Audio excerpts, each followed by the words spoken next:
All right, let's take a look here.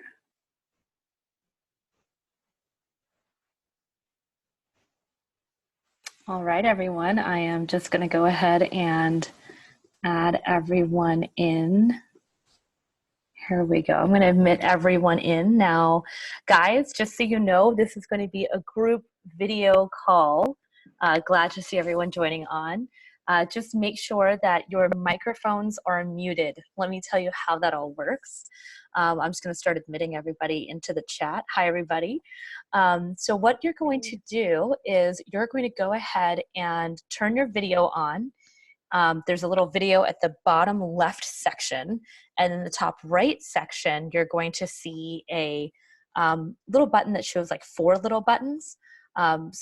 Or like a bunch of buttons. So you want to go ahead and add those on. Hey, Summa, Kate, Jesseline, nice to see you guys on. So I'm just going to be adding people on. I realized I put a wait room in, so that means I have to admit everyone first. That's going to be interesting. Okay, so everyone that's here, the way to turn on your video and mute your sound is you want to go ahead and on the left bottom, hit start video, and then there's also a mute button right there. So you want to mute yourself. I'm going to wait a few minutes just so everyone can get on. But in the meantime, guys, I'm super excited to see everybody here. You know, for me, this is just as amazing just because I need just as much connection. I'm 100% extrovert. And so having this time alone has given me the power to connect through you know, with you guys. And just to let you know, I have never done this before. People that have been inside my company, worked with us, or has been part of my program has never seen me do something like this. But I decided just with everything that is going on right now and the amount of stress people are under and the amount of things that are happening, I found that I wanted to try something different and new to bring us all together. So I'm super glad to see everybody on. I'm just going to do some quick shout outs to people, and then I'll tell you how we're going to structure this meeting real quick. So just want to say hi to Apurva, Archit, Chewy, Gayatri, Jiwoo, Helena, Jesseline, good to see you, Gavya, Kushi, Lasya, Lily, Long, Michelle, Natalie, Navaz, Omkar, Peter, Risha, Roshni, Savaira, Shrita, Samak, of course, Yoshini, and Kathy. So glad to see everybody on. So what you'll see as well is once you hit gallery view, which is in the top right corner, you'll be able to see everyone's face. So everyone who's not showing their video, I'm not sure why you're not. I try to make it very clear this is a all group video call. So please don't hesitate to show your face. We want to connect and see everybody here. So if you can turn on your video, that would be awesome. We would love to see each and every one of you guys.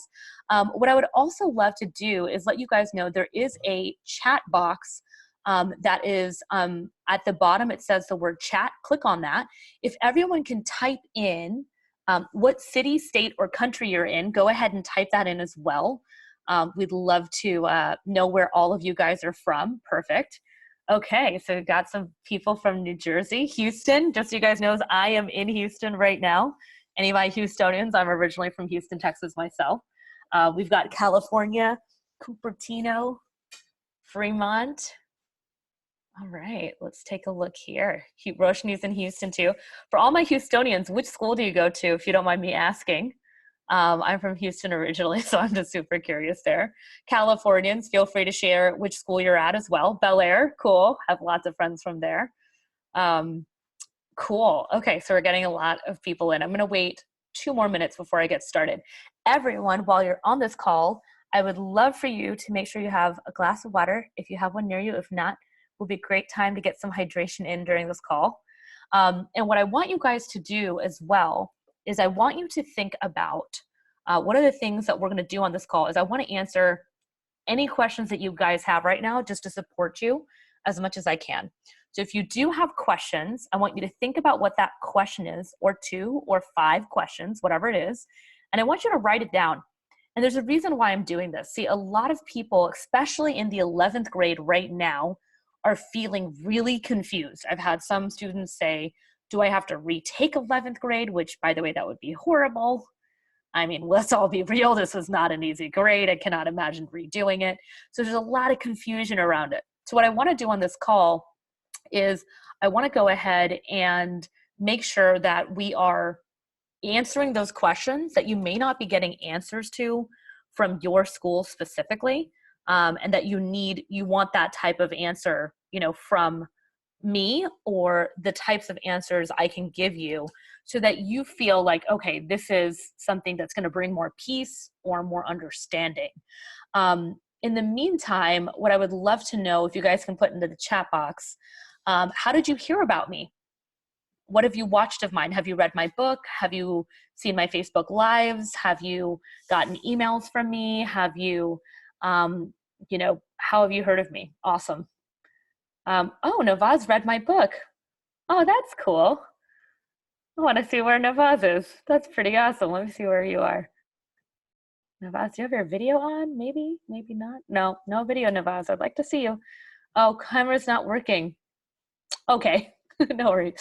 Okay, so we're about 4 minutes in. I'm just gonna wait 1 or 2 more minutes before everyone gets on. But remember all your questions, write them down. And you should have a notebook next to you, because we're gonna go over some really cool things. Now, what I'm super excited about this is the fact that, I guess my question is, how many of you are part of something like this, where you can talk with other high achieving, smart, awesome 11th graders that are across the country right now? Type in yes or no if you're part of something else that looks like this. I'm just super curious. Because a lot of times, a lot of us, like, I'll tell you, for example, me, I am a high achieving student. I was, at least. I'm not in school anymore. Now I help a lot of kids in school, but I've helped so many people. But one of the things is, like, sometimes when you're at the top, it's kind of lonely up there. Like, everyone looks for you for homework answers, or they're asking you a bunch of questions. So that's why I wanted to do this call of all my really top kids that are within my network through email, Facebook, social media, so forth, to do this type of call. Okay, perfect. So I'm going to continue to add people on, but how this is going to work is, hi, nice to see you. Hi, Helena. Great. Love the videos, everybody. I love the videos. Okay, so what we're going to do for this call specifically, and I'm going to go ahead and chat it out. Please turn on your video. Plus, if you have a question, you can physically raise your hand and I will unmute you. If you cannot show video, you can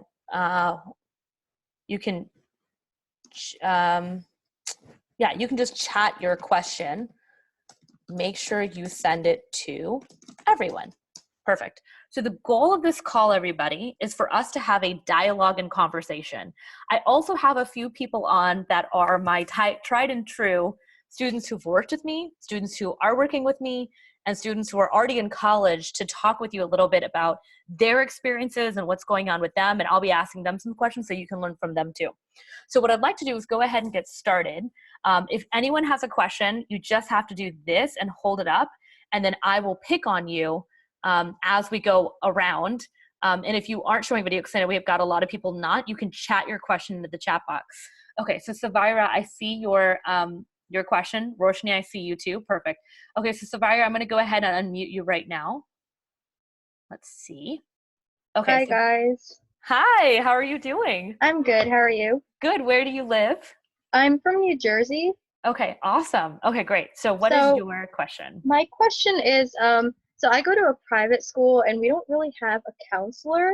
Mm-hmm. So my question was, because I'm pretty sure that I'm going to be going to community college. I've taken the SAT once, but I didn't get a really good score, but I did get over 1,300. So my question was, do you think I should take it again? Because, like, I know community colleges have a thing where, like, they don't really look at your SAT score, and then you can transfer from there. Great question. Okay, anyone else have questions about the SAT, ACT? Raise your hand. Okay, got some questions here. Perfect. So relevant to everybody that's curious about it. So in terms of community schools specifically, a 1,300 or above is already an incredible score. Just so you know, for that type of school, I would not be, if that's where you want to go as your first step, I would not be worried about taking it again. Okay. And also, there's a lot of schools that would take that score in general. Second part I want to answer too, guys, just so you guys know, there's 4 things schools are looking at. One is SAT, ACT. The other is your academic grades. The next part is your essays and your application itself and your resume. What are the activities you've done? So there's the 4 parts of the application. So just remember, like, it's not just your SAT, ACT score that's going to get you in. You know, there's hundreds of thousands of students that have the perfect GPA or the perfect test score, but on the essays and resume, they're not as interesting. So just remember that in terms of, you know, the application process of IRA. There's a lot more to it. But if you already have a 1300 or above, community colleges would be more than happy to take you. Okay, thank you. Any other questions? I'll let someone else go first because I have Okay. a bunch. Okay, awesome. Thanks. Yeah. All right. Roshni, let me go ahead. Hi, Roshni. Hi. Hi, where are you coming from? I'm from Houston, Oh, where in Houston? Bel Air.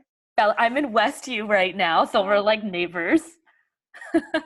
Awesome. Okay, so Roshni, what is your question? So I got an email today that IB exams were canceled, and I was wondering what that meant for me possibly earning the IB diploma since I won't be taking 2 of my exams this year and possibly not my IA. Okay, great question.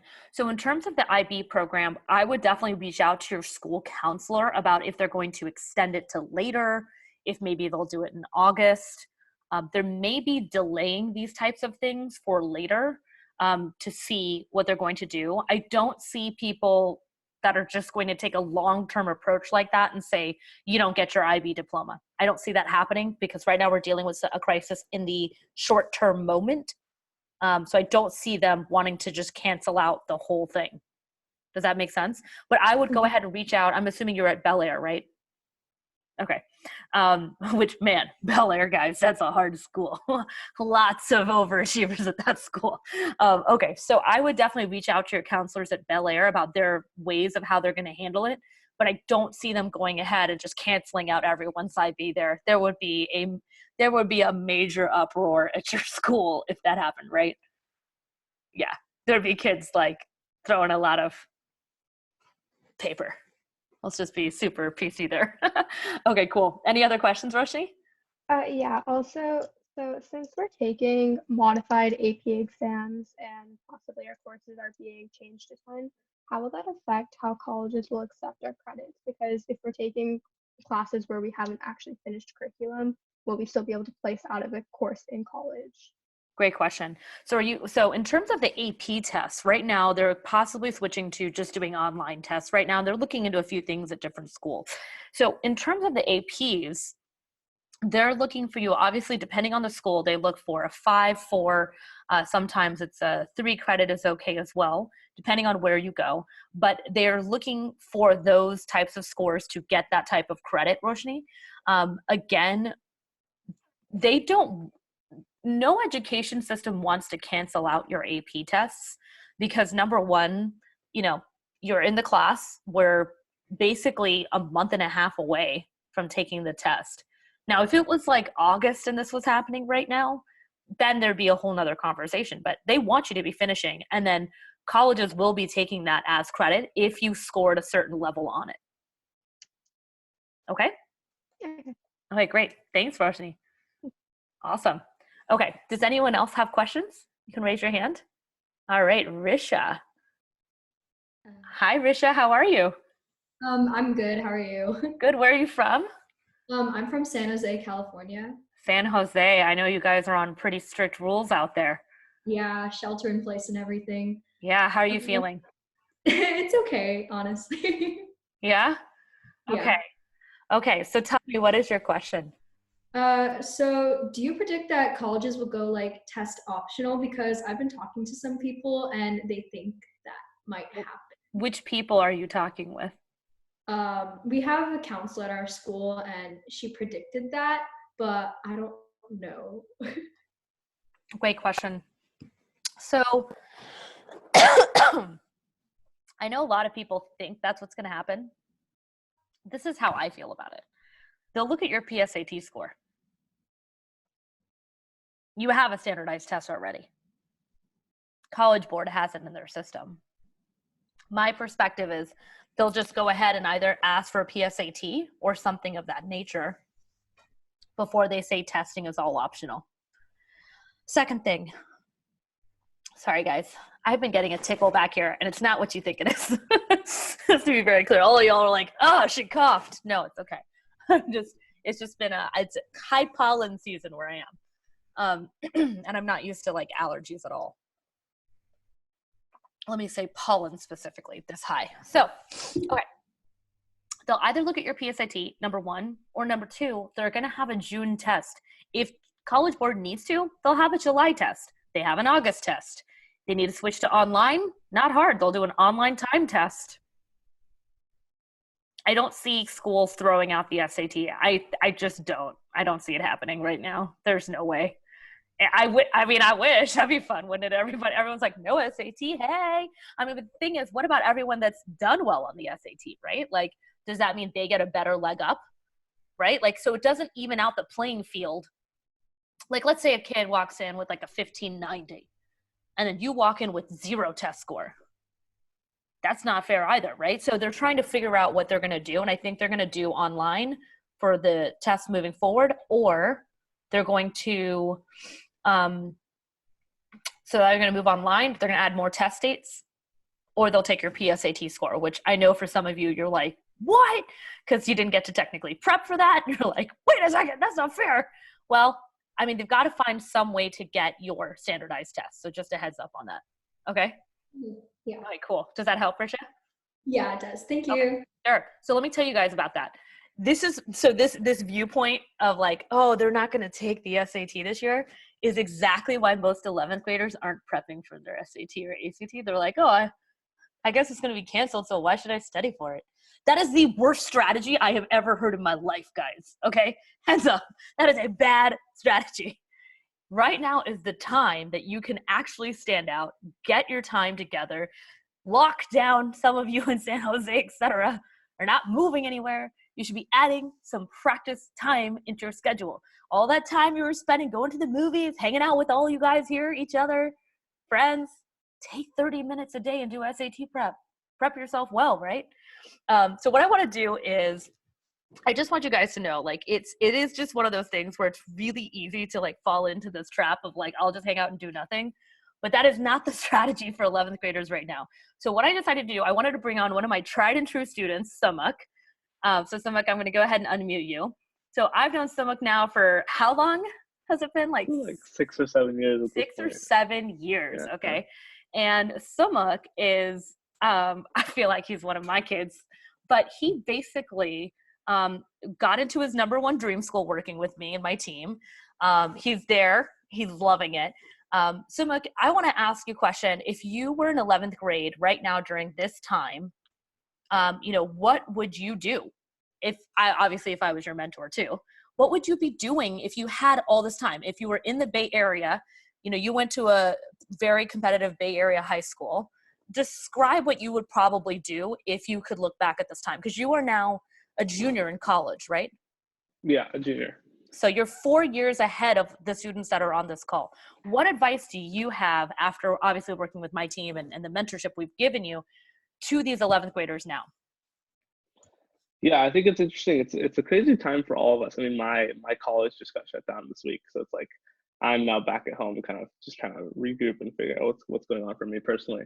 But if I was kind of back in high school, I think I'd do a couple things. One is like you mentioned, build in more practice time for myself to do kind of those standardized testings. 2 is I would search long and hard for a remote internship with a company or a startup, just so I'm building experience and kind of doing something that not a lot of other kids are really doing. And then 3, I'd really just start studying the market and studying trends to see like what is going to happen. Like we're about to see decline of a lot of industries and kind of the rise of a lot more. So I'd be doing a ton of research into like what's going to be up and coming, what's not, and then see if you can pounce on one of those opportunities. Like virtual conferences are going to be all the rage these days, just because like events and in-person meetups can't really happen. So can you kind of capitalize on that and capitalize on the fact that a lot of smart, successful people are now at home with a lot more time, and you can easily reach out to them and be like, hey, would you be willing to spend an hour with me, and go do some sort of like Zoom call like this with a bunch of my peers. So there's different ways to kind of capitalize on this, and I think it's just up to you guys to kind of take the moment and see what you can really do with it. Absolutely. Suma, do you mind sharing with them, since we've got some students, that are, you know, similar to you in a lot of ways, do you mind expressing just a little bit of your story of like what you were like in high school, how we were together, and then, now what's going on in college for you? Yeah, it's been a crazy ride. Ninth grade when I kind of entered high school. I knew I wanted to go to Babson. Babson College is the school I go to. It's And like, if anyone's heard of Babson, type in yes into the chat box. Babson is like one of the top entrepreneurship colleges in the world. And coming out of the Bay Area, where there's so many entrepreneurs, your dad's an entrepreneur, etc. This is not a foreign concept. So, okay, so that was your number one choice. yeah, so that, it's a small school in Boston, and I knew I wanted to go entrepreneurship, so that's what kind of like the path I went into. It was crazy ninth grade. Looking back on it, I wasn't that motivated, I wasn't that driven, and then I kind of, a couple of lucky things kind of happened to me. One being kind of meeting Neha, following my dad around in events. Um, and so with that kind of I was able to kind of get more involved in my school, and I just saw in the comments someone talked I about know TEDx Isaiah events. Chang. It's like, Isaiah wow. Chang, who is? Hey Isaiah, you know Sumuk. That's awesome. Sumuk, you've left a footprint. This is what I life's guess about. so. Awesome. I guess so. Oh my God, last you go. Yeah, You got Lindbrook kids in here right now. that's kind of crazy. Yeah, I went to Lynbrook my 4 years. Um, I founded TEDx Lynbrook. We ran 2 events, raised like $8,000 in sponsorships, sold out both events. It was just been a crazy ride ever since. I ended up starting a company. I ended up kind of being on a teen radio show 3 years in a row. When I got to college, I took over the entrepreneurship community, secured a ton of corporate partnerships. I ran Babson's biggest pitch competition ever, giving away $100,000. So it's been pretty crazy, kind of doing a lot of things that I just enjoy, and I trace it all back to kind of my time in high school. Working with awesome people like Neha. Awesome.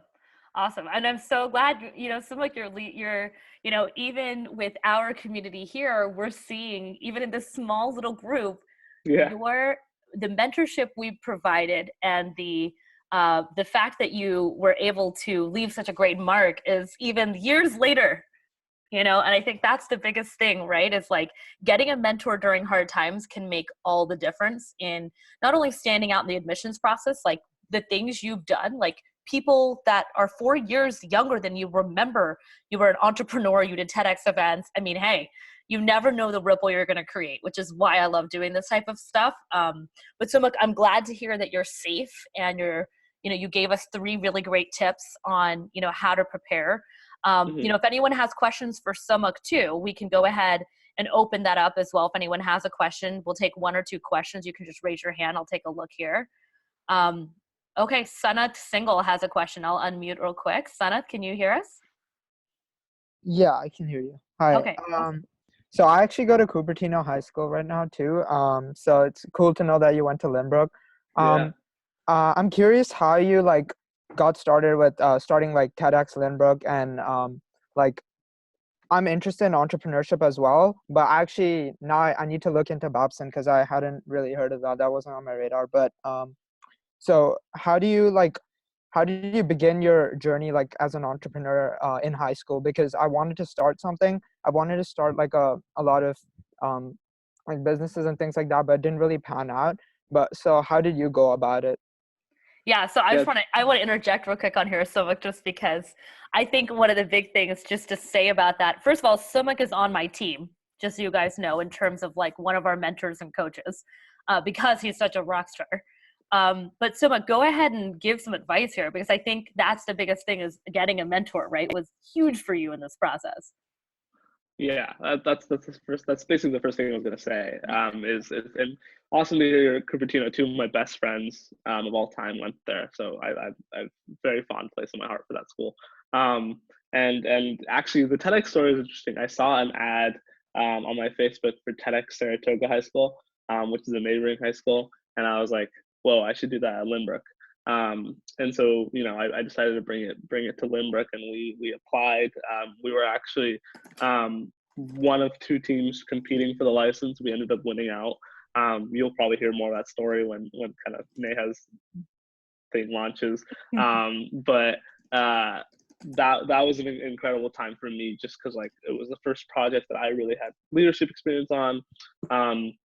But again, the lesson there is, I think, just look for opportunities, and look for kind of things that you don't think that your school has, right? So I don't know if TEDx is brought to at Cupertino. I know when I was at Lynbrook, there was a team running TEDx there, but you could explore doing something like that. And then kind of on the entrepreneurship side, I'd kind of recommend, again, don't force yourself to start anything. I think a lot of kids these days get into entrepreneurship as like a cool thing to do, but in my experience, I think find mentors and people that support you, and that are willing to invest in you, and just spend a lot of time learning from them. And then you'll find that you'll have ideas on your own just through that process, through talking with them and kind of learning and bouncing off of them. And then you'll find that you'll be working on something that you're much more passionate about, because you've gone through that process of learning and kind of growing. And I'm happy to talk offline on strategies and kind of how to do that, and how to get in touch with really, really cool people that might be able to serve as mentors. Because that's something that I really love, and I talk a lot about with friends, peers, and people in high school. Awesome. Did that help, Sana? Hopefully that was helpful.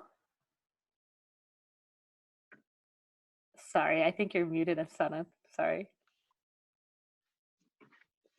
Yeah, that was really helpful. Thank you. I would love to talk more too about getting mentors and things like that. Awesome. Yeah, Sure. totally. And just so you know, like I was saying, so Sumukh is part of my mentorship program as well, where he mentors kids and helping them with figuring out what their passions are, what their interests are, and then putting them all with the right people. We've got multiple mentors on our team. I've wanted to include Sumukh because I knew there were a lot of people out of the Bay Area that were going to be on this call today, so that they could see a real live student who's in the trenches, who understands where you're at, but can also be of service and be helpful in a lot of ways. So Sumukh, thanks for joining. Feel free to stay on, of course. I just wanted to at least, give these kids, a beacon of hope to see someone from my team, and just some of the amazing things we've done together. Both, I've spoken on TEDx. You have a love for TEDx too. I have multiple kids now that are part of my program that are doing, that just got the TEDx license at their high school too, which is, it's always a ripple effect, which is awesome. So awesome. Okay. Thanks so much. Yeah. Okay. Anyone else have a question? Go ahead and raise your hand. Jennifer. Sorry about that. Let me go ahead and unmute you. Okay, Jennifer, can you hear me? Yes. Hi, Jennifer. Where are you coming from? I'm from California, Southern California. Okay, awesome.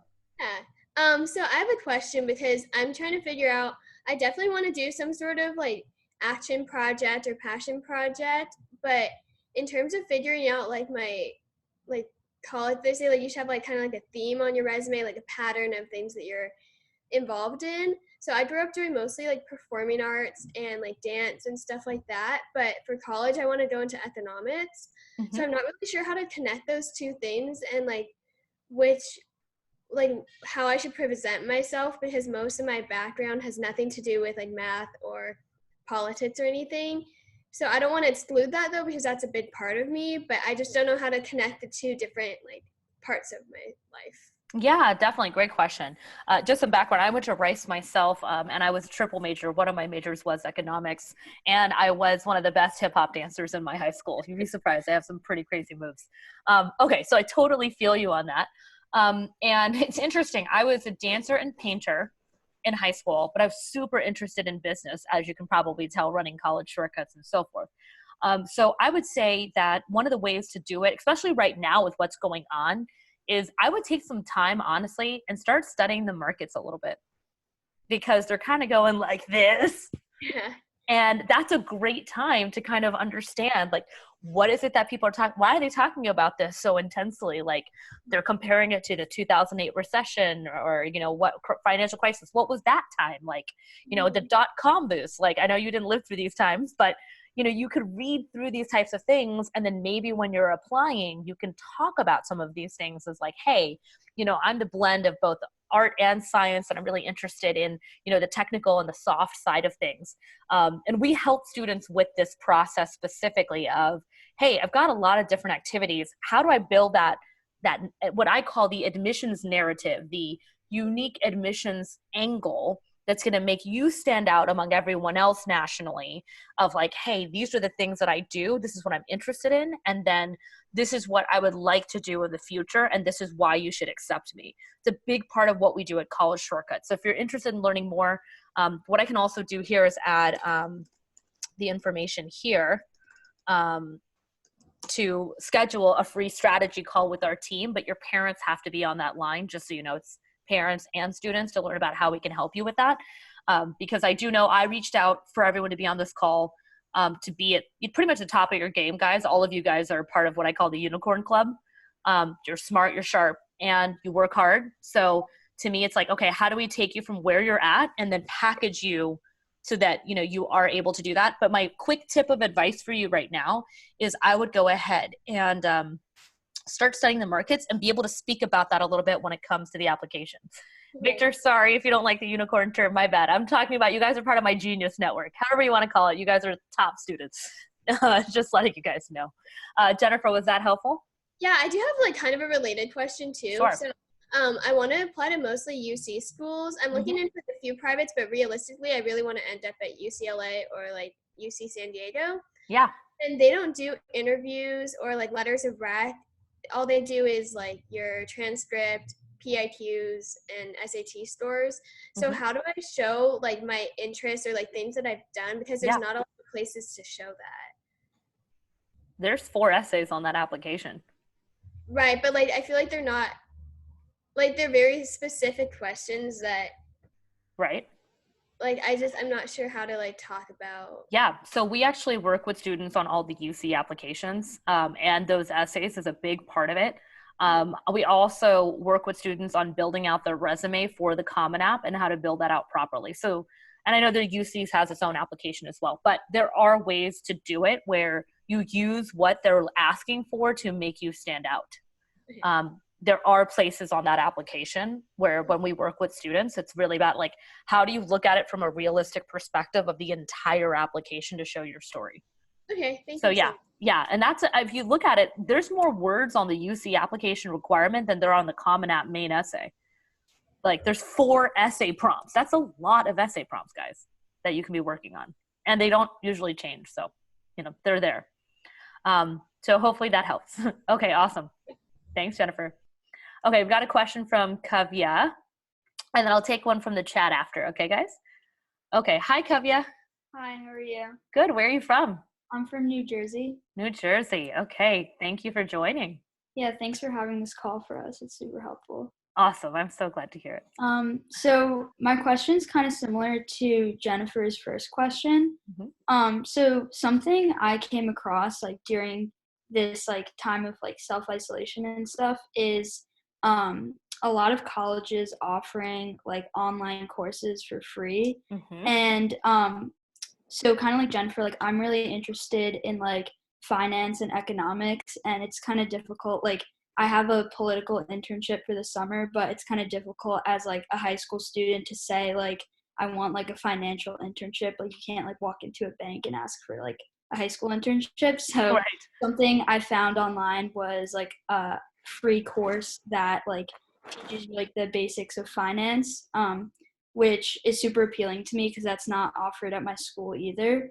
So I was wondering like what you think about that like opportunity during this time, and also when we're applying to college, what the best way to like present that is. That's awesome. I love this question because I was going to get to it, which is amazing. So I highly recommend right now when we're all in our own homes and can't go do an activity, can't go to a bank and ask, you know, just some background as well for me. I was like picked. I was the only student during my grade level that got an internship from Rice to work at Goldman Sachs. So I understand the process of wanting to go into and at that time it was like the hardest internship to get, and it was intense, very intense. If you wonder where my work ethic comes from, it comes from working in banking. So what I would tell you is absolutely taking those classes right now is a great way to explain specifically around like what it is that you're interested in, but also taking those classes can help and say, look, during this time, these are the things that I want to be able to do in college, and here are ways during my isolation time that I did it. So definitely figure out 1 or 2 classes that you find interesting. Make sure you find them interesting. Get the certificate. Some of them offer certificates. Even if they don't, you can show completion. And you would add that kind of information to the resume and the essays. So this is like the big part where we come in with students is like, okay, you can do all these cool activities, right? But like, and I'll compare it to like making mac and cheese, because that's my favorite food in the world ever since I was in high school. So it's kind of like if you make mac and cheese, but you accidentally leave the cheese packet like for 45 minutes on the pot with no water. Or let's say you make the pasta, but the pasta, you boiled it too long and it turned into mush. So this is what I see all the time with students. Like they either don't write about what they should be writing about in terms of their essays, or they don't know exactly how to structure their application, just like you structure a recipe to cook with, right? So that's a big thing to think about is like, hey, how do we go ahead and make sure that, you know, we're really assisting your application process and making sure your schools, the classes you're taking, these extracurricular classes, and then how do you package it in the application essays itself. But I would say as a first step right now, I highly recommend doing those classes. Don't overload yourself. Obviously, your grades, your scores still matter. But if you have the time, I would definitely take them. And then, you know, if you want to talk with us further, we can help you in figuring out how to take what you've done and really put what I call some fairy dust on it. And then when you write the essays, it's like, hey, you know what? These are the kinds of things I'm interested in. Look at what I've done, X, Y, Z here. Does that make sense? Mm-hmm. Cool. Thank you. Of course. Okay, I'm going to take some from the chat. There's a lot of chatting going on. You guys are chatty McChatties down there. I'm trying to answer the question. I'm like, what? Oh, I need to stop reading. Okay, let me take a look. I'm going to scroll back a little bit here and answer some questions. So there was a question about, Lily asked, no, Lily is giving advice, which was Rockstar, dude. Liked your advice, totally agree. So someone was asking, like, should I take an SAT if I have a 1560 plus? Victor, honestly, you want my honest opinion? Right now, no, you don't really need to. That's my viewpoint. If you're making above a 1550, leave it. They need those, they may even do something later where, like, if they have limited spots of who can take the SAT, they may just say, like, everyone that's gotten to 1550 above, like, cannot take the SAT in June, just based on what they're doing right now, right? So just keep that in mind. A lot of people, if you are planning on taking it in June and you want an SAT tutor, I've got those on my team that have scored above a 1500 and in the high scores. If you're wanting tutoring during this time, let me know, because I know Long was saying math SAT is brutal sometimes. Yesh was saying subject tests, taking Les was saying SAT physics. So if you're needing help with that, let me know. Yash also asked about the ACT. So when it comes to the ACT, yes, there were test dates that were unfortunately canceled, but if you are wanting to take it and you need help, let me know. But yes, if you do have a score that you feel needs to improve, which I would say is like, I mean, if you're getting a 33, 34, 35, 36, guys, like, you don't really need to retake it in these times. Like, that's a solid score. So just keep that in mind. Sania is asking a great question. Is College Board going to add any more dates? Possibly, yes. I don't have a full answer on that yet. So just keep that in mind. So that's something to note. Long asked a really great question. What is the purpose of interviews for universities and applications? Now, this is a really interesting question. We worked with a student named Verenya just in this last cycle, and he applied to all the Ivies. And he had interviews actually that were invited within a week of applying with our applications to Harvard and Princeton. And there's a video interview I do with him if you want to take a look at. Let me see where it is. It's it's on my website under testimonials. So if you go to collegeshortcuts.com later, under testimonials, you'll see there's this kid who's like a high achiever and pretty introverted, like kind of like doesn't really like video chatting type of guy, but he ended up doing really well on his interviews, and he had really unique essays after working with us. We didn't look like everybody else in the process.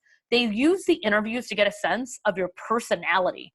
So like, for example, how good are you in an interview? Like, how will you present? You know, your resume shows you've done all these amazing things. Like, are you really a leader? What do you really like? Like, why do you really want to go here? So those interviews can make all the difference, and they will be doing those through Zoom for sure in the future. So just heads up on that. So just keep that in mind. Ishita, Google free Ivy League classes online.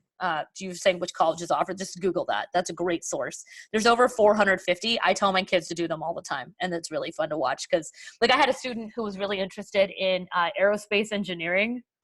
So technical, guys. I was like, oh my God. See, I just so you guys know, I was an all honors AP kid. I spoke at my graduation. I went to a top private school. My parents were both from India. They did not go to school here. They were attempting to parent me. Here. I'll just leave it at that, because if my mom watches this later, I'll get a nice little lecture. I'm going to put nice words there because I don't want to hear it from her. Anyway, so it was super tough. And I actually didn't realize that, like, there would still be, I thought, like, okay, I'm going to be the last generation that deals with being a first gen. And then I found out there's like all these teens that are still dealing with it. And I'm like, oh my God. So I work with all these kids because you guys are just like younger versions of me. And I'm like, okay, how can I best support like all the stuff going on? Because my parents were always like, education's your golden ticket. You must make all A's all the time. You must make a perfect score. You must be honors in AP. And she, like, even to this day is like, I never said that. Okay, whatever. All I have to say is that I know what it can be like to be you, and I know how frustrating it can be. And then on top of it, to be isolated is why I did this call, because I can only imagine what it feels like with trying to balance all this technical stuff. What I will tell you is admissions is still happening. Colleges went to online. Many, maybe not all, but many did. They can't afford not to accept y'all next year. Heads up. They need you guys next year, okay? So it's not like admissions is stopping.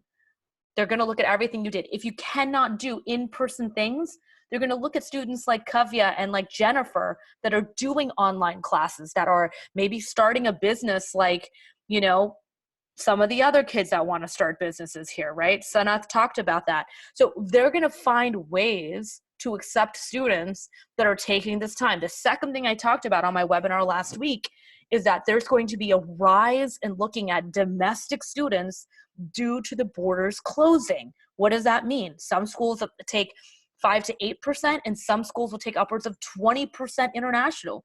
I mean, I know Sumukh just jumped off, but like his school is like 30 to 35% international kids that come. So they're going to start looking within the domestic range of students. What does that mean? If they can't get the kids typically out of India and China, they're going to look for them here, okay? Hello. This is a great time to stand out in the admissions process.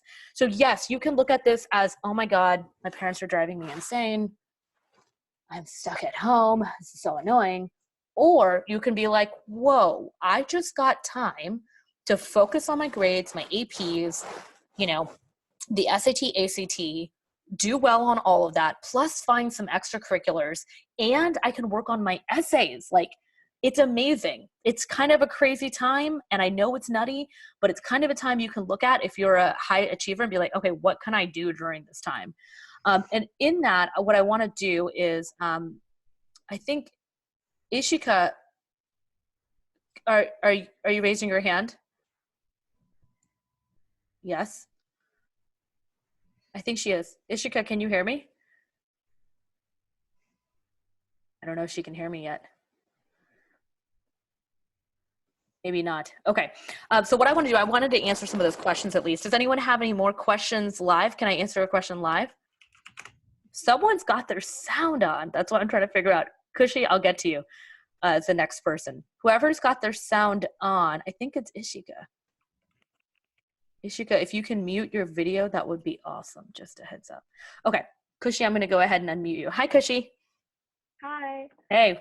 Okay, so I just had a question about what basically I should do with my activities going forward now that basically all my high-level events have been canceled. Yeah. Okay. So basically what's going to happen is on your resume and on the applications, you are going to state what was going to happen so they understand. So let's say, for example, some students have science, math Olympiads, debate tournaments that got canceled, internships that got canceled. You will still put that on your applications as, hey, I just want to let you know, this is the level I got up to as my badass awesome self. But since those things got canceled, here are all the other things I'm doing instead during my free time virtually. Okay. It doesn't go to crap, guys. Just because you didn't attend didn't mean you didn't work this hard up until 11th grade and make it happen. Okay? It doesn't go unnoticed. Just because something came and it canceled it doesn't mean you chose to cancel it. Does that make sense? Right. You still were signed up for it. So you found those opportunities, you were still making it happen. And guys, we don't know. It could end up happening that come end of May, beginning June, things get turned back on. We don't know yet. And I know this uncertainty is driving everybody nuts, but regardless of the uncertainty, we do know you're going to need to fill out applications. You do need to stand out. You do need help with your essays. You do need solid scores. And just like Kavya, Jennifer, and other people are asking, find things online that are going to make you stand out. I actually want to go ahead and unmute, where is she? Ghislaine. And I want you to hear from someone who's just 1 year older than you about things she's doing that I think is just remarkable. So I'm going to go ahead and do that real quick. Thanks, Cushy, for asking the question. All right, Ghislaine, can you hear me? Yep, I can hear you. Awesome. Hi, I'm Hi, Jasleen. I'm Jasleen, and I'm from southeastern Pennsylvania. I was looking through the chat, and I saw that a couple of you guys are researchers, and that's me. I've always been a researcher. My parents have no connections in labs or whatsoever. And beginning freshman year, I started coldly emailing professors at my local university, which happened to be Penn. And I got into a couple of Penn labs, and with this whole pandemic coming along and just like knocking us off our feet, I lost really great research opportunities that were lined up for me. This summer, I was getting to work on an original research project. I was going to be managing mice colonies and doing groundbreaking work in immunology, and now it was all gone. So when that all shut down, I stayed home, and I was like, okay, I need to find something to do. So what I did was I decided to take an alternative approach to what I do and to my interests. And I started this service on Facebook. It was just supposed to be for my local community, where I would deliver groceries for elders, because, you didn't want them going out to the grocery shops and getting infected, because obviously they're at a higher risk for worse outcomes than younger generations. So it was a small platform that really expanded and grew practically overnight. And we had 20,000 people who viewed the page. We had news channels that began covering me.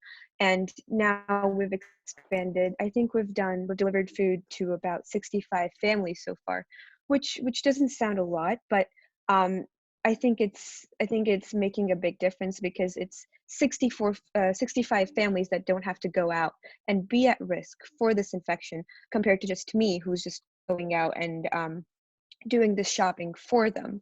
So that's how I approached this situation. I didn't want to sit at home, and you have to make good use of whatever life throws at you.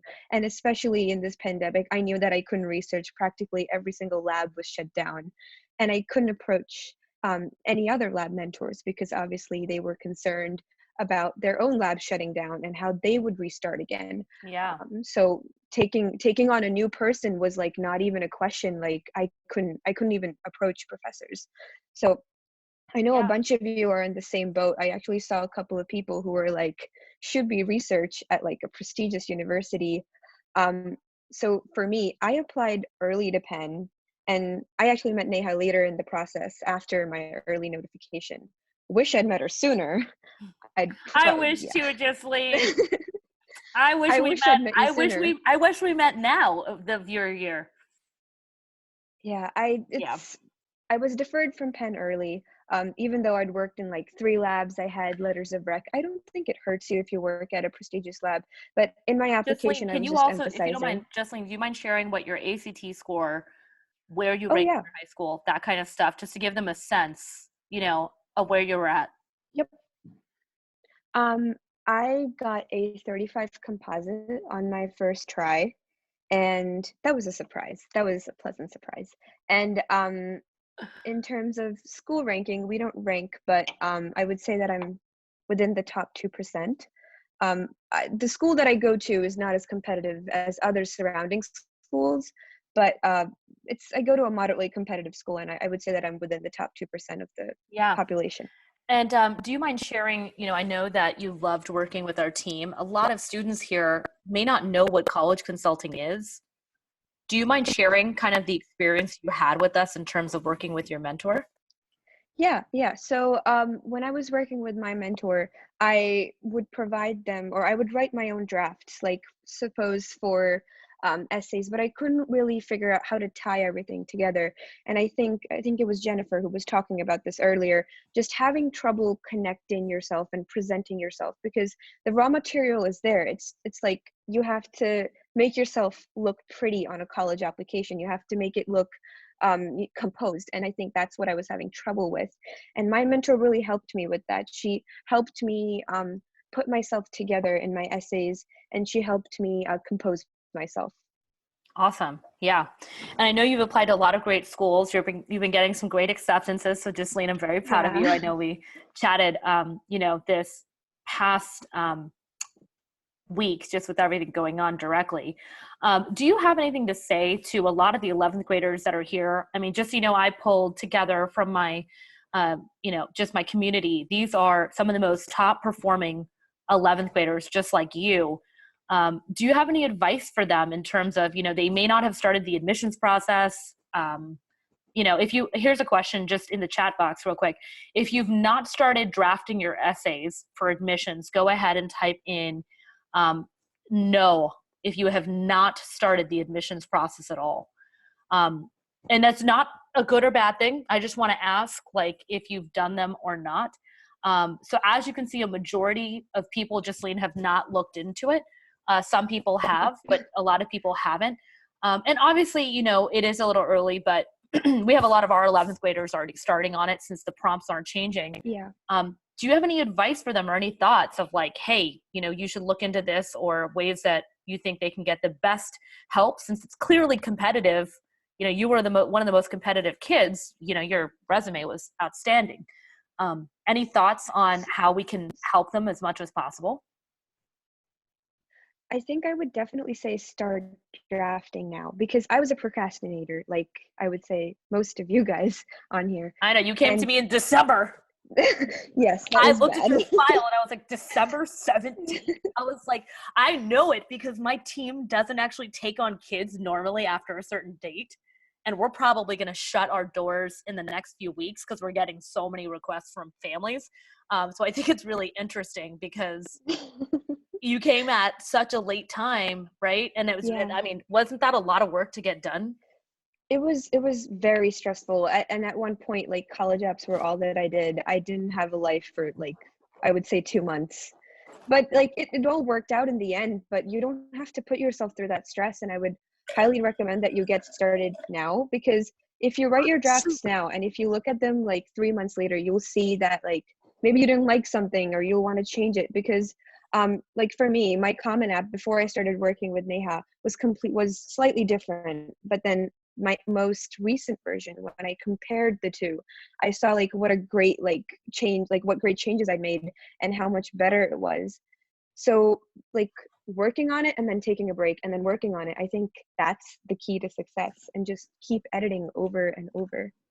Exactly. And would you say that when we did our essays together, they were definitely different than when you did it alone? Oh yes, definitely. I think I was, I didn't know, I knew what I wanted to write, but I didn't know how to write it.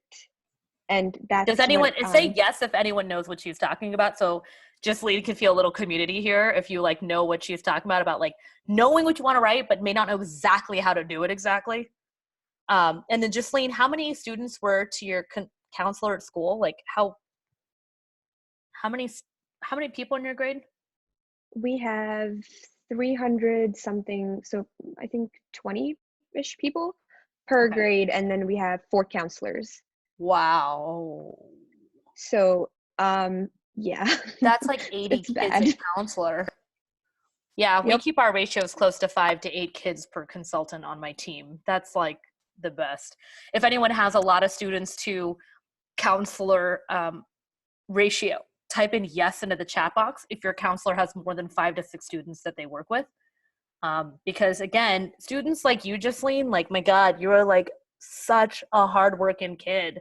And it's like, I don't know, it's just awesome to even get to talk with you and share your knowledge with everyone here, because I think it's just a true life testament of what these kids are going to have to deal with 12 months from now in the admissions process. So I really appreciate you sharing that. Look, Jacqueline just said 1,000 to 1. Manan said 4 counselors for like 2,000 kids. Near said no counselor. Sophia said 450 to 1.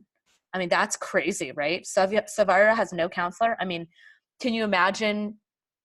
I don't know, Jasleen, can you imagine trying to apply to all the schools we did together just on your own? No. Do you mind just sharing the list of schools that you applied to so they just get a sense? Yeah. So I cast a really wide net. I applied early to Penn. I was deferred, and then I applied to Hopkins, MIT, Brown, Cornell. Sorry, I'm like blanking out. Like, it's been a while. I'm waiting on decisions. Isn't that funny, guys? You guys are all like, how do you forget that? No, it's because she's in the hangout spot. Princeton, Stanford. No, wait, not Stanford. Sorry, I'm It's really okay. blanking Obviously, out. it's okay. Sorry, I put you on the spot there. It was a lot of hard. No, it's okay. Right? It was a lot of hard schools. Yeah. Awesome. Okay. So as you guys can see, say yes if you guys are going to be looking at similar schools as Jasleen applied to. Just type in yes. So Jasleen, I'm so grateful for you taking the time. I know we talked on Friday about this, and I said, look, you know, I've decided I've never done this before. I want to see all these teenagers and I want to put them on a face-to-face. I was planning on doing events in different cities. That was actually part of my strategy this year, guys, was to get to meet you guys all in real life. I was going to do one in the Bay Area, Houston, obviously, New Jersey, and LA. And unfortunately, you know, with everything going on, I couldn't. So I said, well, how do I best serve you to the highest heart fulfillment I could? So Jasleen, I'm so glad you could share your experience with us and how, you know, different it was before when you were doing it versus when you started working with us. And I wish you all the best of luck, of course. Thank you. Thank you. So glad. And I just want to say, I'm so proud of you for, you know, helping the elderly and doing this type of project. So a lot of these kids, you know, are listening and saying, wow, like, oh, there are things I could do in my own community maybe, or ways I could maybe even connect with them, or you could, you know, write them letters, or, you know, there's all sorts of ways, right? There's all sorts of ways to help. And so you're just a beacon of hope for our community, being in 12th grade and doing this kind of stuff. So, so thanks, Jasleen, for jumping on. Yeah. Awesome. Okay, guys. Okay. Yes. I'm going to unmute you. Yashwini. Hi. Jasleen. Thank you. Sorry about that. Where are you calling from? Jersey City, New Jersey. Okay. Awesome. I was gonna ask, when colleges look at your GPA, do they consider like how different schools weight AP classes really differently? Could you ask that one more time? When colleges look at your GPA, do they consider how different schools weigh AP classes differently? So in terms of, you know, colleges and when they're looking at GPA, there's obviously like weighted and unweighted, but a lot of colleges know the different schools that you guys are at, you know, specifically like if you're private schools or public schools, or if they've accepted students, so they get a sense of where your GPA falls based on students from your school last year. But I would say that, you know, what they're really looking at as well is your transcript. Are you a student that takes honors and AP classes? Are you a student that doesn't take honors and AP classes, right? Like, so they're going to really look at like what's on the transcript and what type of grade you made in each class. But it really depends on the school for sure. Also, guys, in the chat, I just want to let you know, I'm like looking at it. If you guys can please take it seriously, I'd really appreciate it. This is really a place for you to be able to ask a question. If you're not able to do that, we can go ahead and just like stop the chat. But it's kind of distracting for me, and I think for everybody else. So if you guys don't mind, just respecting the community we're creating here, to go ahead and just ask a question if you have one, and then we'd be more than happy to answer it. That'd be greatly appreciated. Okay, Yoshimini. So yeah, so it's basically about the transcripts and the types of classes and the types of grades you're making, and then they're calculating it based on that as well. So just keep that in mind. I have a few more questions. Sure. So I'm a little confused because I wasn't like born in America and I don't have my green card either. So when I apply to college, am I like an international student, or I don't know what like that count as? You're asking, sorry, I got distracted by the chat again. You're asking if you're international or not international? Yeah, because I'm not a citizen. Then I would think that's an international student. Oh. But I would talk to your advisor about that, and then I would also talk to your parents about that a little bit. But I'm pretty sure it means that if you're not a U.S. citizen, it is considered an international student. Okay. And Yeah. also, how does like, I read somewhere that legacy like balances out your race card. Is that true?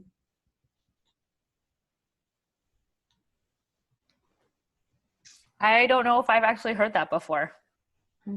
Like, I think okay. there are certain students that have legacy at certain schools, and there's a certain percentage that schools take of legacy students each year. Mm-hmm. But I don't know if I would say that can like balance out the race card. Okay. Yeah. Okay, great. Well, I'm going to go ahead and just let some other people ask questions if you don't mind, but we can totally come back to you after. Is that all right? Yeah, that's fine. Okay, awesome. Thanks. Okay, let's see. Anyone new have a question? Michelle, let me go ahead and unmute you. Hi, Michelle. Hey. Hi, where are you coming from? I'm from Staten Island, New York. New York. Okay, great. Yeah.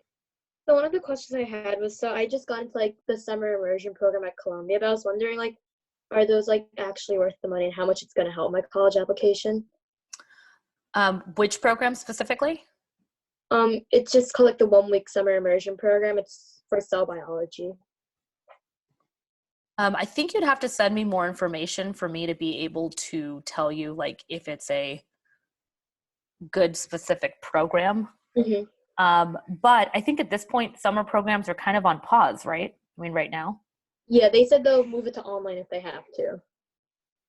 Yeah. Okay. Well, then if they're moving it to online, I think that would definitely be helpful. But again, I think it definitely depends. Guys, real quick, I'm so sorry to say this again. The chat's definitely a little confusing that's happening. If anyone's chatting and is not asking a question, I'll just go ahead and throw it out of the chat. Just throw you off the call because it's really confusing and it's super distracting. So if you have a question, that's what the chat is for. Otherwise, please don't just be chatting random comments. Otherwise, we'll just remove you from this call because really this is about creating a safe space and community for the students that wanted to join and learn. That's why I'm doing this out of the goodness of my heart. So just a heads up on that because I'm trying to answer questions, but then I'm like super confused because I'm reading through things and I'm like, wait, what? Trolls? What? Okay. Okay. So yeah, Michelle, if you want to go ahead and possibly send me more information about it, that would be super helpful. Cool. Okay. Sumay. Yes. Hi, Sumay. How are you? Good. How are you? Good. Where are you coming from? Sunnyvale, California. Sunnyvale. That's where someone comes from. How cool. Yeah. Okay. Yeah. Awesome. Okay. So I have a question about scheduling courses for next year. I could choose to take either AP Computer Science or AP Physics 2. I'm interested in majoring in computer science. I don't really want to take computer science at my school because I don't like the teacher. I'd rather take AP Physics 2.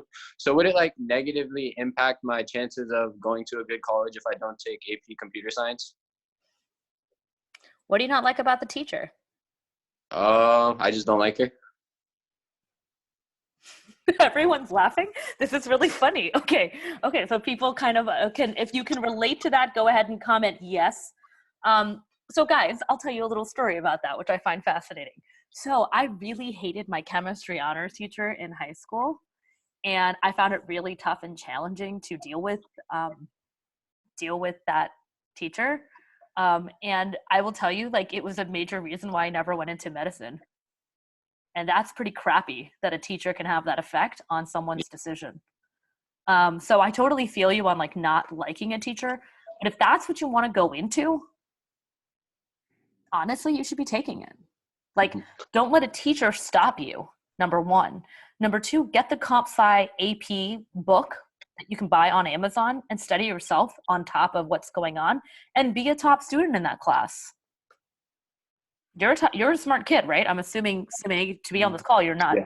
student, right? So Yeah. you also know what it takes to make it happen, right? Like I think there's definitely, you know, I'm like, what is happening right now? I think there's definitely something to be said about being able to, I'll just be removing this person. Okay. So yeah, I think there's definitely to be said about, you know, being able to take the class regardless of the teacher if you want to be majoring in it. So I think personally, I would personally like to see it on your resume, because all the kids that are wanting to go into that type of subject typically have that on their resume. And if they know your school offers it and you chose not to take it, it's like, why didn't you take it? Does that make sense? Yeah. But then I also know some programming already. So then, like, would I just be able to say that and not take the class? Or You'll say that on top of it anyways in your essays, but I don't think that, I still think if you academically can take it, awesome. If you want to take it outside, possibly at a community college, if you're like that adamant against a teacher, that's something to look into as a possible outside credit. So that's another way to do it. Ishika's asking a great question. Can colleges see when I self-study APs, will they see me differently for it? You can absolutely take the AP on your own. Ishika's asking a wonderful question. We've worked with students that have had upwards of 14 APs because they decided to self-study and take the test on their own. So Sunny, I would do some research on it. Sume, if you want to do some research and see if you're like adamant, stubborn, like about the teacher. I've now given you 2 other options to find another way around it, but I do think you should take it personally. Okay. Thank you. Cool. Great to chat with you. You too. Okay, awesome. Okay. Any other live questions? Grace? Yes, is that a question, or is it just like a hangout hand? I think it's a question. Cool. Okay. Hey Grace. Hi. Where are you calling from? Houston, Texas. Grace, where in Houston?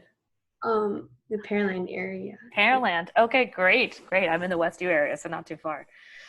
Grace, what's your question? So, oh crap, what was it? I got nervous. I was wondering, I totally forgot to apply to like any kind of volunteering program over the summer, because of like a lot of busy things that were happening. Do you have any recommendations on what I could be doing over the summer instead of like different kinds of volunteering programs? Like how useful would finding a job be, or are there any other options? Well, I think right now, since there's a lot of issues with, and I'll get to that chat question about classes in a minute. I think when you look at kind of what's going on, I mean, to find a job right now, I think would be really hard. We're seeing a lot of people lose their jobs. Yeah. So to give them to a high schooler, I don't think so. That's just the reality of it, guys. But if you don't have volunteer experience, even, I mean, look, there's probably people on this line right now that had volunteer stuff lined up that's now canceled, okay? So I wouldn't be stressed about the fact that you don't have it lined up. I think it's more about, again, you'll have to understand the colleges are going to give you grace on the extracurricular stuff right now, guys. Like there's going to be a grace period outside of it just because of everything happening. But again, like things like Jocelyn's doing, or if there's ways to work with, you know, organizations that are trying to make masks right now, like there's a lot of ways to create your own movement.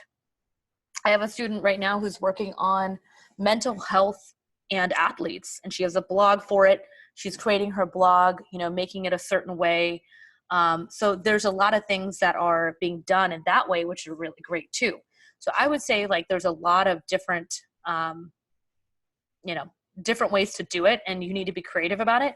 Our mentors obviously come up with these programs and talk with you every 2 weeks and hold you accountable and like come up with the ideas with you and like make it happen. If you want to talk with us, we can definitely work together on that. But remember, right now it's about, you know, getting your applications together and maybe doing one project or 2, but that's not something I would super focus on right now. I think it's really about grades, SAT, ACT, applications, and then adding more extracurriculars at this point if you have that kind of time. Oh, okay. Thank you so much. Yeah, sure. Awesome. Let me go ahead and answer this chat question here. Okay, Aravin's asking me a private question. I'm just going to share it.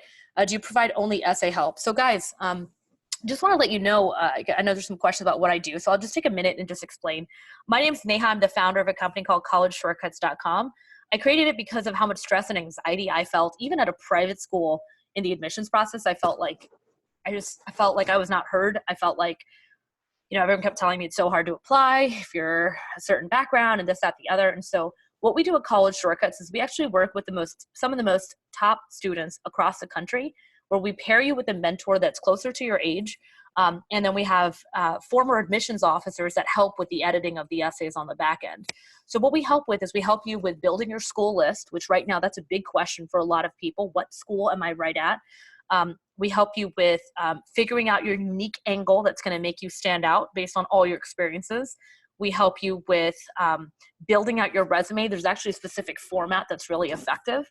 And then we help you brainstorm your essays. You then go and you draft them yourself, and then we will edit them to final draft. It's why we call ourselves the Shortcut. A lot of companies will go back and forth through 50 drafts with you. Instead, we actually just make it a shortcut. You send us your first draft, which on average, your first draft, if you work with us, is like the 8th draft of what a student would do on their own. Like even Jasleen said, like, hey, when I looked at what I had done on my own versus what I did with you guys, like it was night and day, right? So it's the same thing there. Then we help with your letter of recommendation strategy, your scholarship strategy, and we help with, you know, submitting the applications and checking through every single application before you hit submit. So in terms of what we do, it's not only essay, it's literally A to Z in the application process. So that's like a really big thing to realize, is that, you know, right now students that are already working with us, that are juniors, that signed up with us, you know, they did our mentorship program, which was a year, you know, in the last few years, or they signed up with us before, they're already in final draft of their essays, which sounds nuts, but imagine like if you had all your applications done and you didn't even have to think about it. It's really kind of awesome. So a lot of them are already done with their applications, which is why we have more open spots for 11th graders right now if they're wanting to get that type of help. So I feel like that's a big thing a lot of people are, you know, curious about, or, you know, don't really know, you know, what they're going to do in this process. I know that can definitely be confusing. What I want to do too is, I know I've got, let me see, Vishwa, I don't know if you're on. Go ahead and type yes into the chat box so I can find you. Let me see here, Vishwa. I don't know if you're on. Type in yes if you're here. Vishwa is at Yale, and I wanted you guys to hear from her. I think she was on, and then I think maybe she got kicked off. She was trying to come back on. I don't see her on the chat. She could be a phone number. But she'll talk to you a little bit about, you know, what it took to get into that school and so forth. What I want to go ahead and do is answer some chats here. Let's take a look here. If you're just needing help with essays, it's definitely something we can chat about. I would go ahead and, Arvind, go ahead and reach out to us. We want to support you as much as we can. So I'll just send you the link. All you have to do, guys, is you go to this link, put in your info, and then make sure you and your parents are on that call together. I don't want this to be something where you're like booking calls and then, you know, your parents aren't there knowing about our services and all that sort of stuff. So make sure they're there. We'll absolutely help you with that kind of stuff. Okay, so there's a question about AP Lit that keeps coming up here. People are really worried AP Literature is really hard. And I've taken AP Honors the whole time. Another student asked the same question. I've taken all honors English. My school only offers AP Lit. I've taken AP, everything, AP Calc, BC. Ugh, so hard.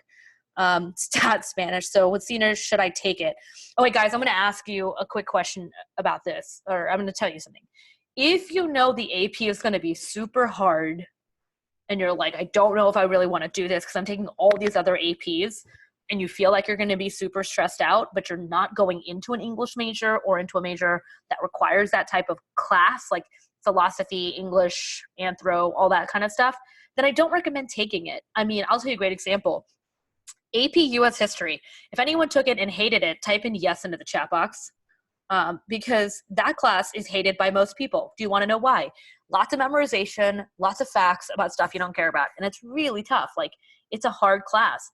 Yeah, Munan's like, I'm taking it right now. Oh God, taking it right now and I hate it. Yes, totally hear you guys. I hated it too. I hated it. So I don't even, like when kids work with us early on, we tell them like not to take it. We're like, don't even take that class. Long's like, I hate AP Euro. Grace says, I regret taking it. I know, I hate some of these classes too. So guys, I just want you to know that if it's something where you're like, if you're really feeling like, you know, I don't know, if it's like a, I don't know if it's something I really want to take, or, you know, if it's like the right thing to do, then I would just go ahead and not take it if you feel like it's going to be super stressful for you. So I just want to let you guys know that in terms of that class. Okay, Jenny's saying, my school counselor says AP Lit gives STEM majors an edge because they have that high level class and other STEM may not. Jenny, that's one opinion. I mean, if you guys want to take the class, take it. If you can handle it, take it. If you feel like you're going to be super stressed, don't take it. I totally understand at this point. Kathy says, I've heard that taking classes that circle around your major are important, but I've also heard you should be being well-rounded in your classes. What should I do? So Kathy, I'm more of the believer that like it's all about showing a unique angle. So if you're doing more classes towards what you like for example, let's say a student like me who was much more on the writing and, you know, English and all that sort of side, you know, I think that's, and Tyrone, I'll get to your question too. I mean, the reason, look, I'm an author, a best-selling author of 3 books. I've edited thousands of college essays. Like you can see me going into a comp sci class, like Sumay, you know, doing programming, like that's not my forte, right? I help kids like that look amazing in the admissions process that are technical, because a lot of times their writing isn't super, you know, like it's just not as solid as a student who's stronger in English. It's just the reality of it. So to me, it's like, if you want to be well-rounded and torture yourself, go ahead. But from my perspective, don't forget to take the classes that are in your major, because that's what they're really going to be looking at. So that's really big. Tyrone's asked twice, so I'm going to answer it. I'm African-American. Does this provide me any advantage during admissions process? So Tyrone, great question. Schools, obviously, they do look at a lot of different factors, guys. They're looking at your GPA. They're looking at your SAT, ACT score. They're looking at your essays and how they're written. They're looking at your resume. They do look at where you're from, where you're located, your race, if you're an athlete or not, and so forth. So I would say, look, I think it just depends on, you know, you could be, for example, you could be Asian and I don't know, have the perfect grades and still not get in because your essays or personality weren't there, right? You could be African American and not have the right thing that everyone's looking for at that school. So I would say, does it give you an auto admit into things? No. If you don't fit in with what they're looking for, if you don't stand out in a certain way, they're not going to accept you. So I think that's the harsh reality of it. But I think it's important for you guys to know that, you know, in terms of like, it's not just race that they're looking at. They're looking at a myriad of factors, you know, that are just as important in the process, you know, and I think that's really important to note. Like, it is really about, you know, all of these other different things. It's not just about like the race or this and that.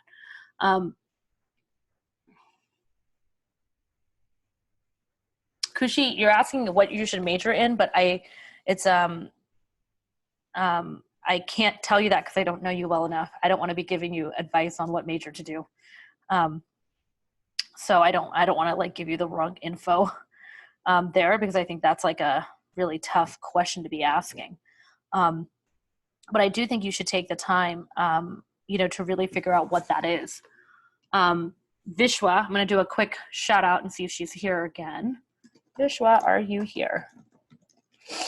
Okay, let's go ahead and take a live question. Anybody here want to raise their hand? Any more live new questions? New questions? Richard. Hey, Richard. Okay, let's go ahead and unmute you. Hi, Richard. Hello. So I'm Where from. are you? Yeah, sorry. Yeah, sorry. I'm from Tompkins High School at Katy, Texas. Okay, cool. I'm from Houston. Nice to see you.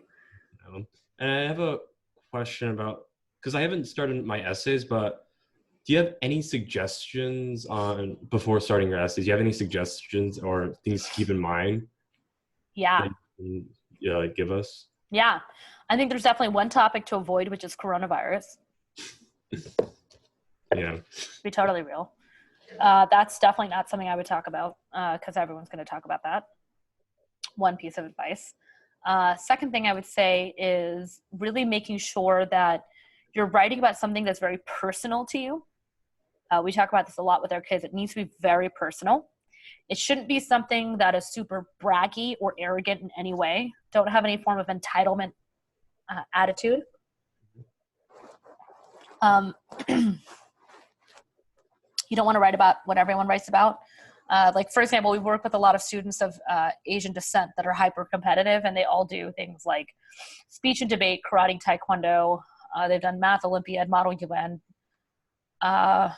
chess. Sorry if this offends anyone, but this is just what we see over and over. So I feel like I should just be totally real with you. So it's really good to like avoid all the things that everyone's doing all the time, because then you look like everybody else, right? That's a big one. So you want to talk about things. One of the biggest reasons why I work with that group is because most of these parents tend to be very technical. And so to ask them to be vulnerable or highly emotional, I mean, it's like it's kind of out of their wheelhouse, number one. And number two, the writing style, it may not be the same. Like, you know, my parents were super smart, but like they couldn't edit my essays. Like it was, I mean, there was no way. So that's why I feel so passionate about this, because I feel like there's so many kids that are left in the dark in this process. So I would say definitely needs to be highly emotional, highly vulnerable, and it's super, super important to really express yourself fully. And it's really about getting into the details. So like show, don't tell. You know, I know a lot of you guys haven't learned how to write this type of way because it's all about like thesis, concrete example, to this stuff. Like it's super boring in school. So it can be really hard, but think of it kind of like a journal entry. Like if you were to write, you know, right now about the experience of self-isolation, what would that feel like? What does that feel like for you? How does it feel? You know, all those feelings that come up, like those are the types of things. I'm not saying you write about this, right? But I think you should write about like an activity or a specific activity that not everyone has done, or an experience you've had, or maybe something really hard. You know, some of the first things we ask is like, what is the hardest thing you've ever dealt with, you know, in your life? That's one of the first things we ask. So it's things like that where, you know, it really is about finding the right topic. But I hope those tips were helpful in the meantime. Yeah? Yeah, thank you. Of course. Great voice, Richard. Okay. All right. Any more? So many people on this call have no video. I'm like, I can't see your cute faces. Okay. All right. Let's take a look. I'm going to start calling out people. Oh, Yash, is that a question? Yes. Hi, Yash. Let me unmute you. Oh, oops.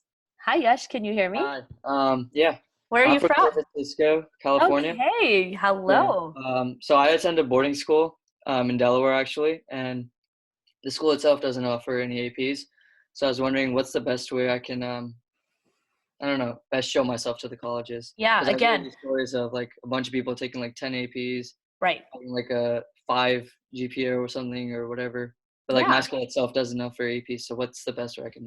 Great question. So again, I would say that, you know, if it doesn't offer APs and the college already knows that, they're not going to hold it against you.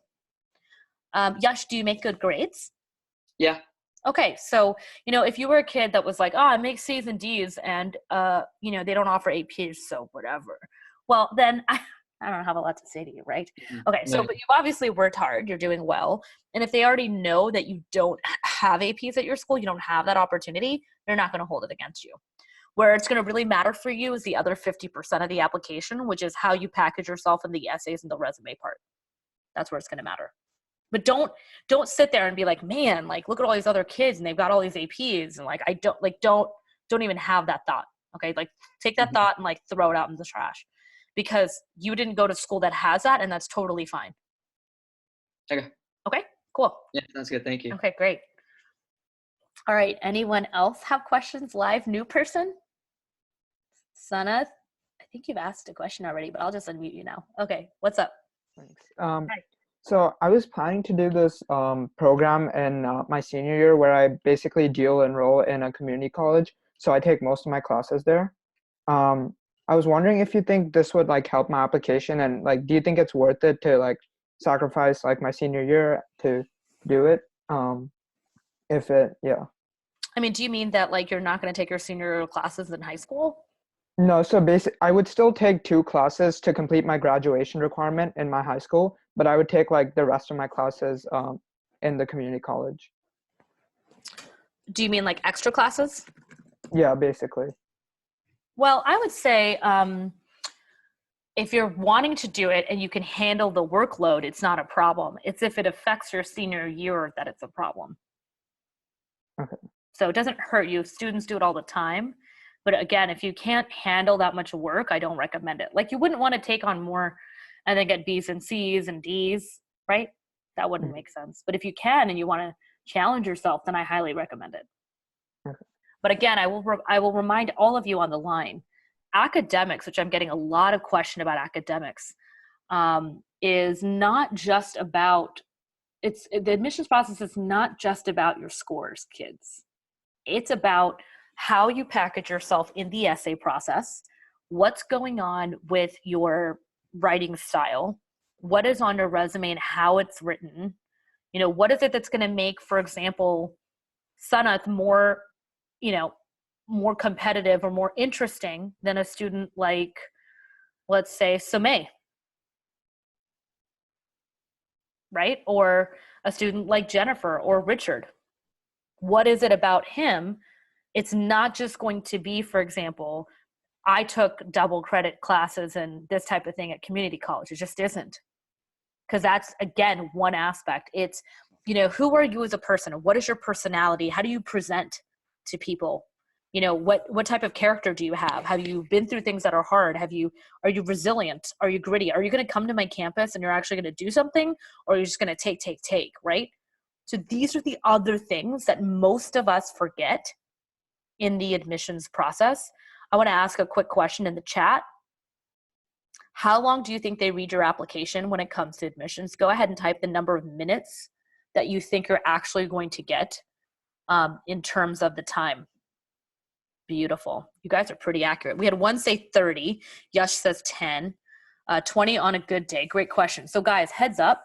It's on average 5 to 7 minutes of reading your front page of your application, your resume. So many students have like 2 or 3 page resumes that are super not pretty looking, not helpful. Like, we have an exact resume template we use. It's super powerful. So resumes need to be very concise and short and written very clearly about what you've done. The essays get 2 to 3 minutes. If you guys are taking way too long in getting to your point or standing out in the essay process, they'll just skip over your essays because they don't need to be reading something that's like super forever long and boring, right? If your writing's boring, they're not interested. If you're getting too technical or detailed, they're not interested. I had a student come up to me once that was like really struggling in the process, and then with the essays, and was like super technical about how he was talking about cancer and this kind of stuff. And I was like, dude, like, why are you trying to teach the admissions office about what cancer is? Like, that's not helpful. So that's something that's like really frustrating when I see students that are super smart not do things that are based on, you know, what they need to express. And then a big part of it, guys, that we forget about is personality. Like, are you going to be fun and nice and awesome on campus? Are you going to be someone who contributes? So remember, there's all these other things other than like, which AP class should I take? I'm not saying those questions aren't relevant. I'm just saying, like, don't forget the other like 150,000% of the application process. In terms of resume, Kathy's asking, and Roshni, so like, you know, for example, the resume honestly shouldn't be longer than 1 to 2 pages. They're not going to read more than 2 pages. They're not. I don't care who you are. They won't. So if your resume is really long, and if someone's recommending you to do it longer, I'm so sorry, but they're not right. Like, that's not right. It should literally be like maybe max 2 pages, but it talks about things. We have a whole template of how we follow it, what's the right way to do it, how to structure it, how to express what you're doing. But there's a way to do it that it's not that long. Just a heads up. I got a private question about that. So I'm really glad you guys understand, like, in 2 to 3 to 4 minutes, how are you going to package yourself in a way that makes you stand out? So I think that's really a big thing. Let's take a look here. I know that I've gone a little over time, but that's just because I want to super help. If anyone has any last questions, go ahead and type them into the chat box below, and let's take a look here. Tyrone is asking, if I have issues with getting detention suspensions, will it affect you? Yes, it will. yes, that will definitely affect you in there. Selena said, if I'm going to take pre-med, would it be harmful if I don't have a biology major? So Selena, you're actually able to take whatever major you want when you do pre-med. Biology just helps you because you end up taking a lot of those prereqs in that time. So it doesn't hurt you. I've had students take other majors and then do pre-med as well. Another student's asking, I've taken all honors English. My school only offers AP Lit. I've taken all these. So should I take it? I really don't want to take it. So I answered that earlier on that one in terms of, what you should do on that. Let's take a look here. How can we decide on a perfect college if they're all closed? Great question. So this is a big thing that we're helping students do specifically with picking colleges, figuring out what they need to do and how to handle it. I think one of the big ways to do it is first you should understand, can you do virtual, a virtual tour, like looking into virtual ways, study the websites more. That's a really big one. We help students figuring out which college is the right fit, which is huge. And we have a whole software that we use that helps to tell you the chances of getting in, how it'll look, all the data you need to know about the schools. We actually have a software that does that. So just, keep that in mind. So that's definitely one thing. If I get a 740 on the Chem SAT and want to major in pre-med, should I retake it? Grace, right now, honestly, with everything going on, not really. Isaiah's asking, pre-med students need the big three, biochem and physics. Can you verify? Do you mean, Isaiah, in college, obviously you do, but if it's high school, I mean, yes, you should have taken these classes. Those are pretty much definitely required for sciences. Yes, you should be looking at all the college websites, reading the forums, figuring out if it's, the right fit and how that all works. Varun, foreign language requirements depends on the school for sure, and it depends what they're wanting. What I want to do actually is I've got Vishwa on the line real quick. Where are you, Vishwa? Let's see. I'm here. You can hear me. Okay, perfect. Yep. Are you on video? Why can't I see? There you are. Hi, Vishwa. Hi. Hi. Okay, so I've got a call with all these amazing 11th graders. They have been here for quite some time. So Vishwa is someone that we've worked with. Vishwa, do you mind sharing? A lot of these students are really curious about class questions and stuff like that. But what I want to remind them, and I think that's what they may not be realizing, is how important it is to package yourself in the admissions process. So Vishwa, do you mind sharing just first so they get a sense of you, which college you're at? Yeah, so I'm currently a first year at Yale, and I'm going to be studying cognitive science and political science, but that can always change. Okay, awesome. And in terms of the admissions process, do you mind sharing what maybe your SAT, ACT score was, what type of high school you were at, was it private or public, and kind of where you ranked or your GPA? Yeah, so full disclosure, I don't think academics are 100% when it comes to college admissions, as I'm sure Neha has told you before. So I'm going to preface these SAT scores. I got a 1560 on my SAT. I did not take the ACT, and I went to a private school. Again, a lot of context is going to be taken. So if your score is not exactly where you're at, or if you went to different kind of schools, it doesn't really matter as long as you tried your best and you meet sort of the highest standards of whatever circumstances you're given. So it varies quite a bit. Let's talk about that a little more. So I think that's the one big thing I still think students may not totally understand.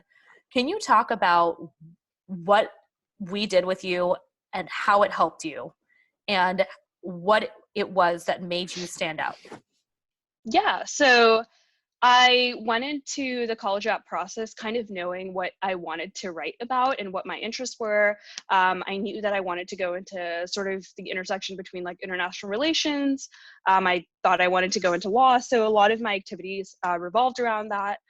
So I worked in a congressional office. I did a lot of local campaigns.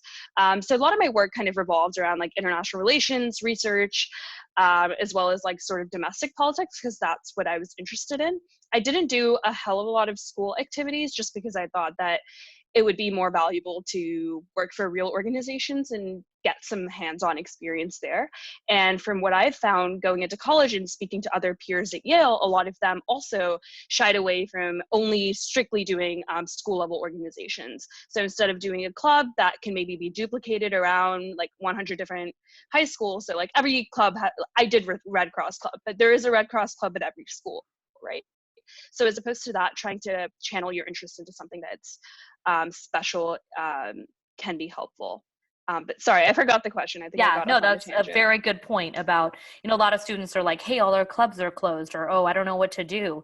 So I was telling them that, you know, sometimes it can make all the difference if you're starting to do like extracurricular activities or things of that nature that are outside of just a school organization. Let me ask you another question. You know, can you tell them a little bit about your experience working with us and what we do? I think a lot of people are possibly wanting to know more or curious, you know, why you chose to work with us in the admissions process. Yeah, sure. So I think your experience with college shortcuts is really going to vary depending on where you are in the college app process and what stage you want to be at.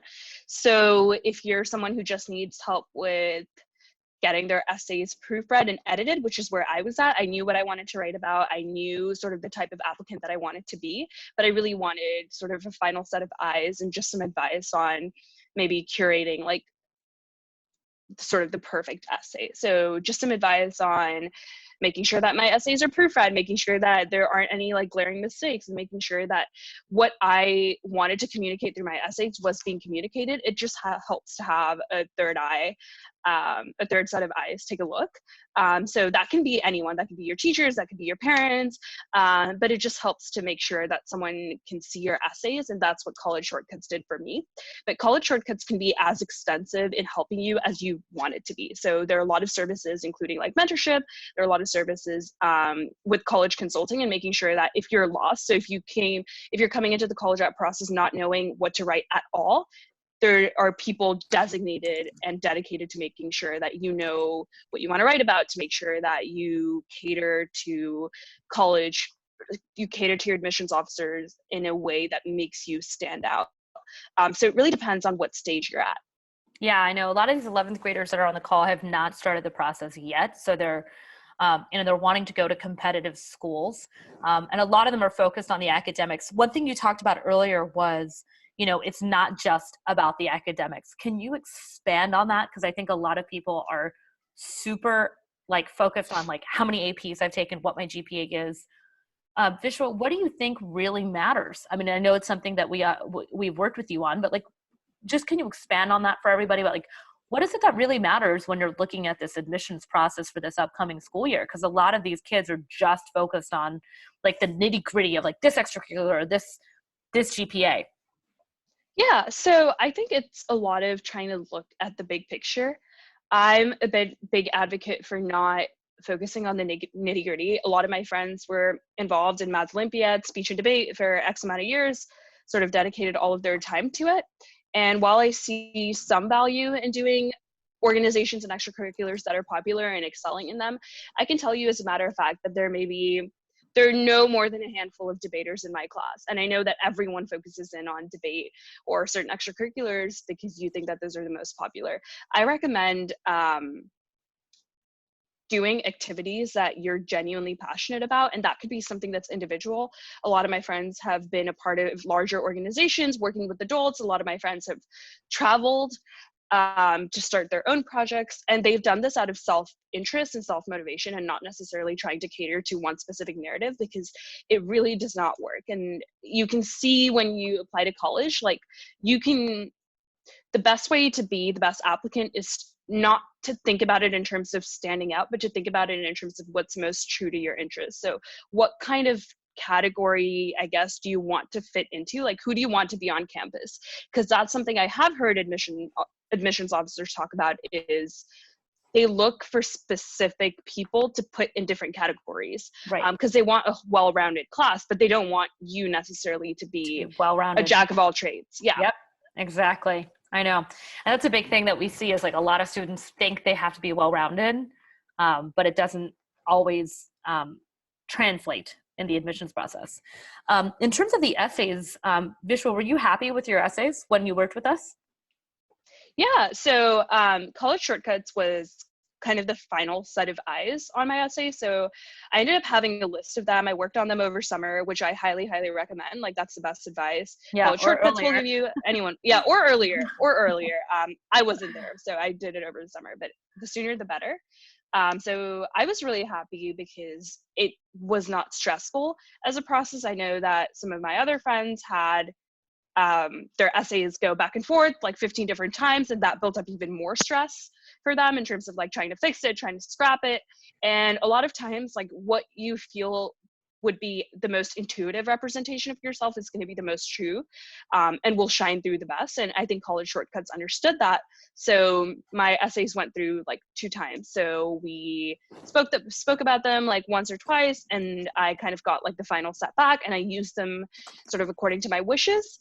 But it was really helpful to have that final set of eyes, and it was probably the least stressful. I was probably the least stressed out of all of my friends just because of how simple that process was. Oh, I'm so glad to hear that. I love that. That's our goal, is to make it as stressless as possible. And I love it because this whole group actually got to hear from Sumuk, who started with me 7 years ago. So mentorship all the way through. They got to hear from Jasleen, who did the whole program with us on all the applications and wish she had started sooner. And then you as well, which is like, hey, you know, it really kept down the stress, which I really love. So Vish, we're so grateful to have you on, and so glad we could connect on this call. You know, this is a whole group of 11th graders. You know, I had asked, you know, for 11th graders across the country that are smart, sharp, amazing, hardworking, you know, that are going through this crisis time. So super glad to have you on. Thank you. Stay safe, everyone. Good luck. Yes. Bye. Yeah. So everyone, I just want to let you know, like, you know, one of the reasons why I felt like it was so important for me to do this, and just to, you know, wrap up here and just tell you a little bit about why did I do this? First of all, I've never done this. All of our calls are typically me doing a webinar. Hundreds of parents are on. I talk with them, and they end up, you know, wanting to book a call, learn more about us. But I was like, you know what?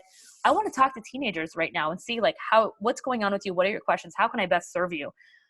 You know, I try to share this, but like, I just want to let you guys know, like, when I was in high school, you know, around your time, 9/11 had happened, and it came at a time where, you know, it was really hard. I was trying to do everything in school, trying to be a top student. And it got to the point where my parents made me come home right after school ended. I wasn't allowed to go to extracurriculars. They were worried about my safety. And it was really stressful. And so I just want you to know, like, it's definitely a really challenging time right now, which is why I wanted to do this call for you guys, because I know exactly what it's like to be in a crisis mode in high school at the level which crisis you guys are under. And I want you to know there's other kids out there. That's why I did this. I wanted everyone to be on video, but that's okay. Like, you can see there's so many names on this amazing chat, because all of you guys across the world are dealing with a very similar situation. So I hope this is really, you know, helpful for you as well. But I really look forward to connecting with you guys. If you guys are interested, let me go ahead and know. I've put the link in, and you're totally welcome. I'm getting a lot of thank yous and stuff. Super glad to see each and every one of you here. And I wish you the best for this upcoming week. If you are wanting to get any help with us at College Shortcuts, feel free to take a look. You're welcome, Helena. Thank you, Grace. Of course, Chewy, Yash, nice to see you too. I'm so glad you loved it. That's awesome. So just go to collegeshortcuts.com, and we'll go from there. So hope you guys have a great afternoon and evening. Stay safe, everybody. And I hope you found all the questions that you asked helpful and answered. Okay, have a good day, guys. Bye.